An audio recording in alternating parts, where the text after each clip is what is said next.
Two planets A and B of radii r and 1.5 r have densities rho and rho by 2 respectively. The ratio of acceleration due to gravity at the surface of B to A is okay. तो question क्या पूछ रहा है, हमारे पास दो planet है और उनका रेडाई भी दिया गया है और डेंसिटीज डिफरेंस भी दिया गया है. Okay, so we have to find out the ratio of acceleration due to gravity in between them. So key concept of question here is, we know that the acceleration, gravitational acceleration का formula क्या होता है, gravitational acceleration. Okay, इसका formula क्या होता है, g is equals to gm upon r square. Here the capital G is gravitational constant,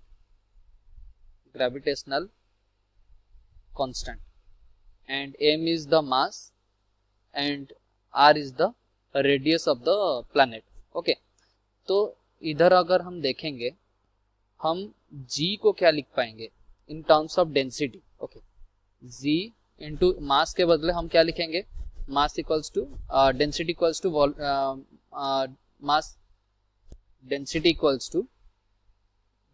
is equals to mass upon volume. Okay, then mass equals to volume into density लिख सकते हैं. तो हम density हमारा कितना दिया गया है, that is rho, and volume is 4/3 pi R cube upon R square. तो यहाँ से आर कैंसिल हो गया, तो हमारा क्या आ जाएगा, जी रो 4/3 पाई आर. ओके, तो इतना हमारा आ गया the value of the gravitational acceleration. तो इसी बेसिस में हम कंपेयर कर लेते हैं. तो हमारा g1 क्या आ गया, g1 upon g2 is equals to that is, देखिए g rho 4/3 g rho 4/3 pi r. Okay, तो यहाँ for the first one that is rho 1, let's say हम रो 1 लेते हैं और रेडियस के लिए r1 लेते हैं, और यहाँ भी g रो 2 4/3 पाई r2. ओके, यहाँ से ग्रेविटेशनल कांस्टेंट दोनों के सेम है तो कट जाएगा, पाई भी कट जाएगा, 4/3 भी 4/3 कट जाएगा.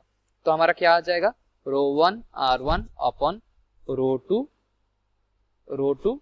r2. पर हमें क्या पूछा गया है, g2 अपॉन g1 हमें बताना है. तो हम क्या लिखेंगे, रो 2 r2 upon rho 1 r1. Okay, तो हमारा क्या आ गया, दैट इज द रो 1 कितना है, रो 2 है रो/2 और रो 1 है रो, और रेडियस कितना चेंज हो रहा है, ये 3/2 r है और r है. Okay, 3/2 r, then here it is r. तो हमारा क्या आ जाएगा आंसर, ये रो से रो कैंसिल, r से r कैंसिल, इसका मतलब हमारा क्या आ जाएगा, 3/4. तो हमारा रेशियो क्या आया, that is option C 3:4. I hope so you understood well. Best of luck. Thank you.